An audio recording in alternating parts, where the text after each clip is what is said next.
Good afternoon, everyone. Richard Kreiner here with the Virginia Department for Aging and Rehab Services out of our central office.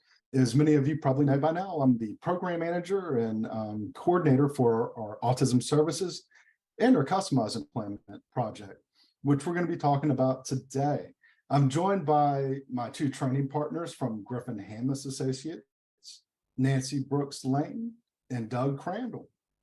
Today, we're going to be talking about a really exciting topic for our fourth session in our training library. We're going to be going into evidence-based practice and fidelity as it relates to discovery and customized job development. Reason why this is so important and relevant to what we're doing is if we really think about it, evidence-based practice is the integration of best research knowledge and theory into practice. And this is important because it helps ensure that the kind of work that we're investing in, the services we're making available, and the services that really drive our process with that end goal of creating competitive integrated employment in mind are those things with the real evidence behind them, that when they're done and they're done with quality or fidelity, that we can reliably have confidence in that work that we're doing. So I'm going to turn it on over to my good friends Doug and Nancy, and they're going to talk to you guys a little bit more about this topic. Thank you, Richard. We're excited to join. I'm Doug Crandall. I work for GHA as well. And well said, Richard. This is really important. We spent some time in earlier sessions really delineating what discovery and customized employment is. And that comparing and contrasting is really useful. However, as Richard has said, if we don't understand kind of the basics of evidence-based practices and fidelity to those practices, in other words, not cheating, right? Not cheating on the practices, doing it to fidelity all the way. If we don't understand that, then we get in situations where it's very difficult to measure our efforts because we haven't done it the best way possible. And, you know, prior to WIOA, and you could say this about human services across the board, but disability and employment supports has not always embraced evidence-based practices. In fact, some of the things we've done in disability and employment supports have actually had no evidence or really poor evidence, or evidence to the contrary, i.e. the things we're doing does not result in competitive integrated employment. And so I know when we were first learning this, it was really helpful, this slide, but everything starts out as unestablished practices. Doesn't mean it's bad. Might be a fantastic idea, but it's not based on research. There's not any data yet to support that effectiveness. And again, it's not as if we're just throwing mud against the wall to see what sticks, but it's professional opinion, anecdotal, and everything starts that way. And as you move north on this slide, you start to begin to see things get more rigorous. So from unestablished, we get to promising practices. We know that's based on some research, although it has demonstrated limited success. And the research design is probably more like what might be done just in general practice, not something that has been researched in the field. The next kind of layer up, we do get into rigorous research design, not the gold standard, which is randomized controlled trials, but still really sound research design. And we call those research-based practices. In other words, we're getting better and better here.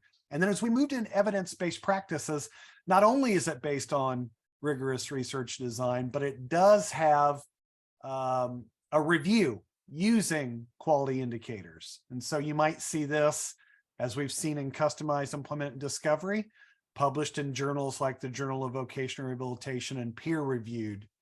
And that evidence-based practice isn't the end. It just means it's achieved that evidence for success. And those practices are still continuing to be tested and refined. And we've spent much of our time, as I've said, over the decades in disability employment supports, really down there in unestablished practices. So we're wanting to move that to EBPs. And to do that, you have to have Fidelity. So today, I'm going to focus on discovery and how that ties into fidelity to ensure that we are doing the methods, implementing them the way that result in good outcomes based on what the research shows. Doug's going to focus on customized job development, and then Richard's going to really talk about what does this then mean for Virginia. So the information on this slide points out the essential features that are part of discovery to ensure fidelity. Think of essential features in fidelity as values, principles, beliefs. And as we're moving through this, if you struggle a little bit with a concept that is part of the essential features of discovery, put yourself in the place of the job seeker. Sometimes it's easier to understand something if you consider, would that feel good to me? Would that be respectful to me? Would that be how I would want individuals to work in partnership with me? So as many of you know, discovery is the initial step in this process of getting to customized employment. It takes between 24 and 60 hours over about 5 to 9 weeks. And that's if there is consistent work weekly moving through the discovery process. The employment seeker is the leader of their discovery, which begins when we engage families, friends, those people who are significant in the job seeker's life, such as ESOs in Virginia and DARs, as well as other individuals. The employment cannot fail discovery. It is not something that is passing or failing. It's about learning who the individual is. What's important to them? What was important to them while they were in school, or if they are still in school, what's important? What are we learning about the individual? What's important to the person regarding employment? And then what are the income goals that the person has so that they have financial stability? Discovery is an alternative to a traditional assessment or evaluation. It's what the employment seeker can do, likes to do, and may need help doing. That's what we're learning. That's what we're discovering. And the profile is written objectively. It's not a normative process. We are not comparing the job seeker to someone else or some norms. So it's objective, it's descriptive, and we focus on what we see, what we hear, what our senses take in. We are not judging, we are not interpreting, we are simply reporting. And a lot of times when I'm training, I talk to people about, imagine you're in a movie and you're describing to a friend what is happening in the movie. You're just telling them the events that are occurring, what you see and hear, and what your other senses take in. Discovery assumes employability. We are not looking to rule people in or out for employment. With the right supports, we feel individuals with significant impact of disability can work, can be very valuable employees. We identify support needs. We identify how the person learns. We all learn differently, and that's critical to understand.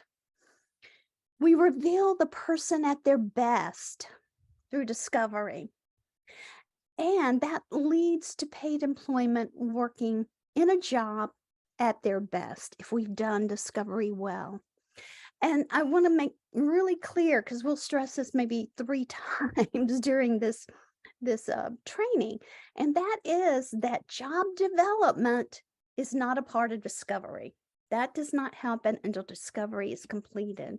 So essential discovery features are that discovery does not evaluate whether someone can work.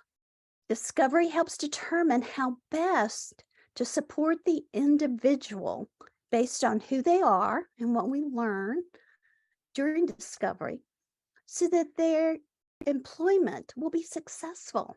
It does not assess or evaluate readiness for employment. We have learned long ago that when we used to say, well, someone's got to be ready to work, that is such a false notion.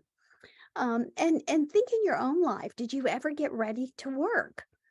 You began to work, and that's how you learned.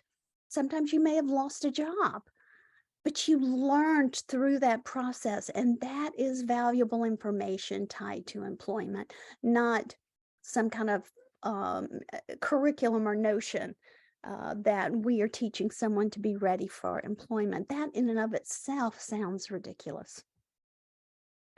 Discovery should never, ever be used to determine that this person needs these experiences before they'll be ready for employment. Discovery determines the employment seeker's support needs and all kinds of work, because we know there's not one important job. There are many jobs that meet who the job seeker is and get to what they want to do in the world of work. Discovery leads to paid employment, community integrated employment in a real job. And this really is the only purpose of discovery. It's a means to an end, and that end is work, paid work. Customized job development begins immediately after discovery. So remember, job development is not part of discovery. So as Nancy said, obviously, paid employment in a real community job is the purpose of discovery. And we're talking about competitive integrated employment. Begins by following the discovery employment plan. It avoids things. And this is a big one to understand. There's no quicker way to water down an evidence-based practice than by peppering in the process things that are not included. We avoid those delays, those pre-placement things, readiness stuff, volunteering, job tryouts, transitional employment, unpaid work experiences. The list goes on and on. If we're laser focused on customized job development, then we begin this process in a robust way, unlike the type of interventions we do in regular traditional job development. And this is important because we're talking about customization, individually negotiated, meeting the unmet needs of an employer. And that helps then tailor, customize, really create opportunities for folks to be their very best and to use their best skill sets. So how do you do that, right? How do you know that it's based on the mutual interest of both the employee and the employer? Discovery is first done with the job seeker. And in a lot of ways, it's done again with various employers or small businesses to understand their unmet needs. You're discovering that in both the employee and the employer. And it is one component, right? You can't just, parse it out. You really do have to focus on these differences. This is one of those graphics here with some text that really, really helps you differentiate between what we call TJD and then CJD. This is one of those things you could also print off, keep next to the computer, share in staff meetings, those kinds of things. And I won't read each one of them, but as you see in the left-hand column, we're still doing those things that slow down job development over on traditional job development.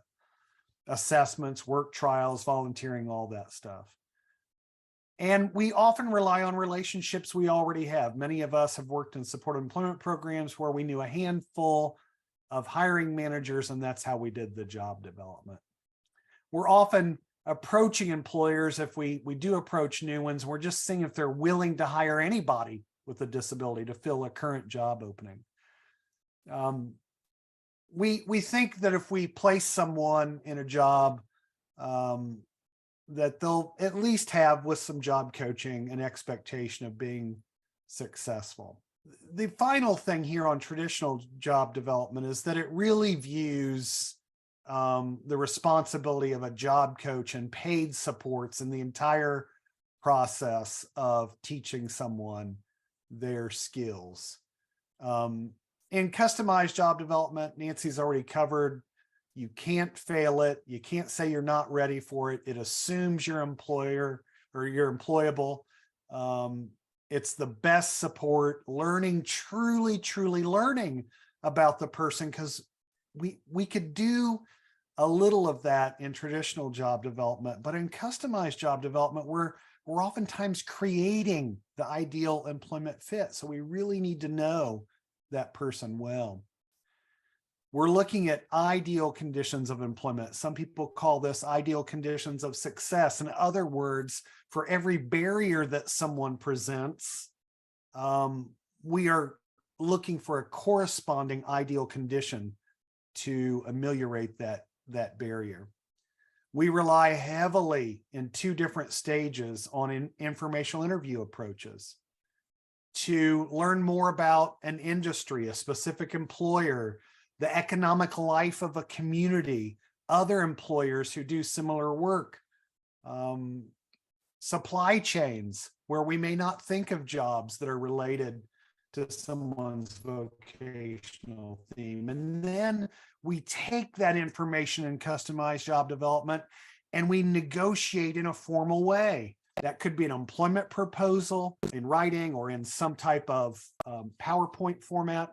We're really trying to make sure there's a fit, and we're proposing, because customization requires negotiation. It's not just job carving. It's not just adjusting schedules. It is truly rearranging, customizing, creating tasks for someone that meet the unmet needs of an employer. And then finally, as we talked about in traditional job development, the flip side is in customized job development, we make sure that we're involving coworkers. We're making sure that the supervisor has a consultative approach to using the employment specialist. And we do that when necessary. In other words, you can see the values of customization all the way through to the job site training and that plan. These are some of the essential features that are also really helpful. So if you're just finding existing jobs, that isn't customized job development. It relies on that word I keep saying, creation, negotiation, because businesses hire folks because they want to solve problems, not to give people a chance or because they like a program. One more time on informational interviewing, that can result in job creation, carving. It may bring resources to the table that somebody brings along with them. And these are all things that we don't do in typical job development. And the essential features help us know when we're doing which one. If you don't know it, it's very difficult to do it to Fidelity. One more time, it really results in people being fully employed in competitive integrated employment, and it's a benefit to both. That's the key part here, that the customized job development practices are a benefit to both the employer and the employee. Thank you, Doug, and thank you, Nancy. Again, I feel like today's topic, while for some it might feel a little abstract and a little bit kind of a level up from practice and boots on the ground, what I would argue is that this stuff is actually essential and critical to everything that we're doing. And so when we talk about what does this mean for Virginia, when we talk about knowledge translation, right? We're talking about innovation through evidence-based practices. We're talking about integrating these things into our service, into our community, integrating in a way that it really becomes a set of knowledge, skills, and practices that we are able to support here in Virginia, because funders understand how it works, providers understand how it works, and they've been trained and developed based on these essential characteristics that Doug and Nancy spoke about, which encompass all the unique elements and effective practices that are a part of this methodology that through the research we've been able to demonstrate is effective. So all of this stuff is so important. It also ties back in terms of how we think about here in Virginia, our process for developing capacity for this work. And that involves a whole host of other elements. In terms of looking at this from the context of what does this mean for Virginia? Well, it means that we are in the midst of a multi-year capacity development systems change project where we've identified an innovative evidence-based practice in customized employment that helps us address an existing gap and a need, an area that we are prioritizing in Virginia. And I think really most, if not all states across the nation are also investing in these things. And that's access to services, supports, and opportunities that allow folks to achieve competitive integrated employment. What we know is that if we don't take the time to innovate and develop these types of services, that what we had before wasn't addressing those needs, right? So this is an investment in our communities. This is an investment in the people that we're charged with serving. This is an investment in competitive integrated employment, quality of life, and self-sufficiency for individuals. So I encourage folks to really take the opportunity to spend some time looking over the slides in this webinar and really begin thinking about the concepts that we've shared here. And I encourage folks who see value in this to get involved, be a part of what we're doing, get involved and invest as an organization, ESO provider that wants to deliver this service in the training, but the didactic and the field-based supervision and proficiency training we're doing, because all of it is very intentional, and it's tied back to our goal of developing the service, creating capacity so folks have access across the Commonwealth, and ensuring that we're doing the service to Fidelity, because that gives us the highest likelihood of achieving a positive impact. Nancy and Doug, anything else y'all would want to add? No, I think this piece was so kind of cut and dry in a good way. When Doug and I began transforming an organization from traditional services to community-based services, really didn't have a blueprint. This was the early 2000s, and all this great work had not happened. And then it began to emerge that some things were resulting in better outcomes. And so we've been fortunate to be in the right place at the right time, to be a part of this journey, and to be able to think about where we were in the early 2000s, trying to begin utilizing discovery and customized employment, to where we are now with the resources and the knowledge that ESOs and VR counselors can take into the work that they do. We get to stand on the shoulders of everybody that came before us, right? And we can take what they learned and the way the research, the knowledge continues to in a dynamic way grow and provide more I guess more powerful points of data and points of reference in terms of how do we go about integrating this stuff and implementing that and helping practice adopters to do it in a way that's effective. It's in a lot of ways, I mean, we are piloting the service, and that's a big and exciting part about what we're doing is folks have access to the service.